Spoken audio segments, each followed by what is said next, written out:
এই বাতিটি জ্বলে পাথর আর পানি দিয়ে। বিশ্বাস হচ্ছে না? সত্যিকার অর্থেই এই বাতিটি জ্বলতে কোনো প্রকার তেল, গ্যাস বা বিদ্যুতের প্রয়োজন পড়ে না।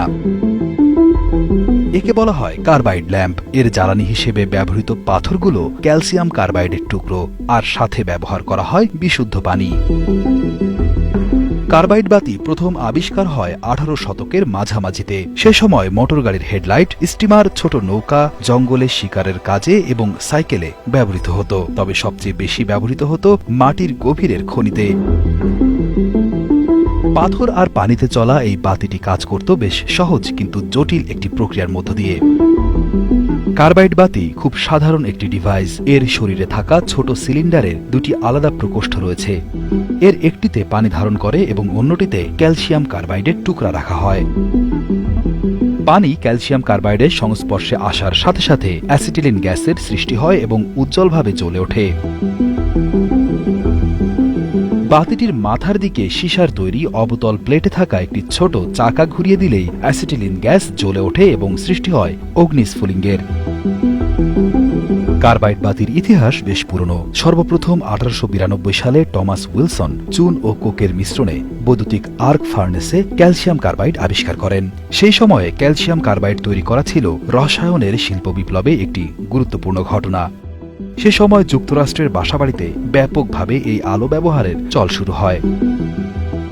সেই সময় এক একটি কার্বাইড বাতির মূল্য ছিল $1 থেকে $2। বর্তমান বাজারে যার মূল্য প্রায় $30 থেকে $40 সমান। পরবর্তীতে 1896 সালে যানবাহনে কার্বাইড বাতির ব্যবহার শুরু হয়। এরপর থেকেই বিভিন্ন সময়ে বিভিন্নভাবে উন্নত হতে থাকে এই বাতির মডেল ও কার্যকারিতাও, যা সেই সময় থেকে কয়েক দশক যাবৎ অব্যাহত ছিল। কার্বাইড ল্যাম্প অল্প সময়ে জনপ্রিয় হয়ে ওঠার অন্যতম কারণ ছিল অতি উজ্জ্বল আলো, দীর্ঘস্থায়িত্ব, সহজে রক্ষণাবেক্ষণ এবং অন্যান্য বাতির তুলনায় এর খরচ ছিল অত্যন্ত কম।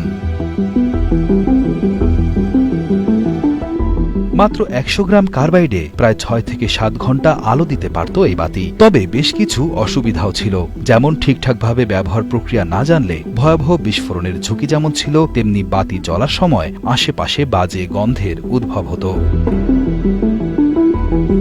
সবচেয়ে বেশি ব্যবহার হয়েছে বাতি ঘরে, মোটরকার এবং সাইকেলের হেডলাইট হিসেবে। এছাড়া পোর্টেবল অ্যাসিটিলিন গ্যাস ল্যাম্প, টুপিতে পরা বা হাতে বহন করে নিয়ে যাওয়ার ব্যবস্থাও রাখা হয়েছিল এবং বিংশ শতাব্দীর প্রথম দিকে খনিতে ব্যাপকভাবে ব্যবহৃত হতো এই আলোক প্রযুক্তি।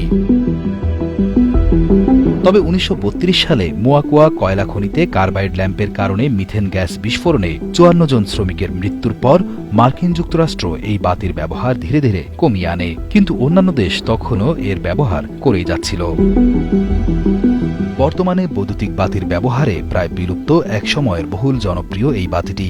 তবে এখনও বিশ্বের অনেক দেশেই গুহা এবং ঘরের আলোকসজ্জায় এর ব্যবহার অল্প স্বল্প দেখা যায়।